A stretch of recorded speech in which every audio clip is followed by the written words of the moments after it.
ভাইয়ের মতো সম্মান করতাম। তো তুমি এমন একটা কোম্পানিতে আমাকে নিয়ে এসে দিছো ভাই, যে জায়গায় 2,20,000 টাকা দিয়ে মানুষ আসে, এই জায়গায় 4,10,000 টাকা আমাকে দিছে। সমস্যা নাই, এই যে কাবার মালিকের কাছে বিচার দিয়ে গেছি ভাই, এই বিচার সেই করবি। আমি তোমাকে অভিশাপ করি না, তবে তার কাছে বিচার দিয়ে গেছি, সেই বিচার করবি। তুমি আমার 4,10,000 টাকা নিয়ে 2 টাকা পাঠাইছাও, বলছিলে খাওয়া করতে 30,000 টাকা পাঠাতে পারি না। আমি খাওয়া দাওয়া তো কষ্ট করি, 20,000 টাকায় পাঠাতে পারি না, 20,000 টাকা পাঠাইতে আমার কষ্ট হয়।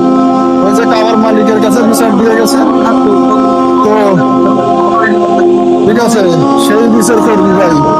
তো তুমি ভালো করছো, আল্লাহর কাছে দোয়া করি, আল্লাহই দেখবি। ঠিক আছে, তো ভালো থাকো ভাই।